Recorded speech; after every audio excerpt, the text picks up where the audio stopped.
Natin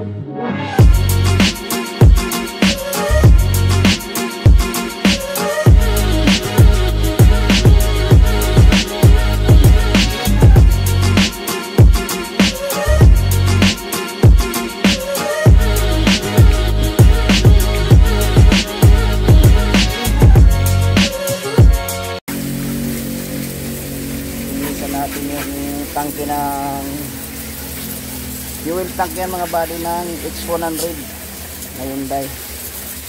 So body binaba ko para linisan kasi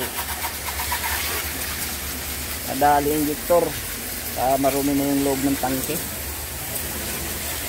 Sabi kasing dumi ng filter mga body, nag low power injector, nagkaroon ng ng problema. Ayan, yan, malinis yung load niya. Oh, ayun, stuck na. Pag na-stuck na matagal yung yan ang dumi, dumikit na dyan sa filter. Strainer yan yan. Yan ang kustang magdudumi yung filter mga body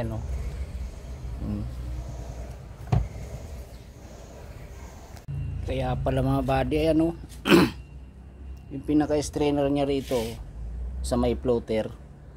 Ayan, grabe ng latak na dumi. Ayan yung itim, mga stuck na dumi na yan tagal na rin kasi hindi ito na babang tangke nito. Yan so yan ang nahihigop ng filter, papunta dun sa filter, yan hihigupin niya yan. Yan, kailangan natin ibaba ang mga tangke natin pagka kasi yan pag na-stuck kasi yung sasakyan, ganyan nangyayari, nagkakaroon ng latak, mga parang lumot sa ilalim yan. Kaya grabe yung yan, tapos napupunta dun sa filter. Yan ang cause yung mga body, kaya nasisira yung injector. Yan, malinis yan mga body tangke yan. Malinis na yan, hinugasan ko ng gusto yan. Yan, so malinis na, sinabon ko pa yan para malinis ang loob. So bali wala nang kanyan, wala talagang dumi. So bali ito yung pinaka niya yung floater, saka yung pinaka strainer niya dyan sa loob. Yan, so yan mga body, malinis na yan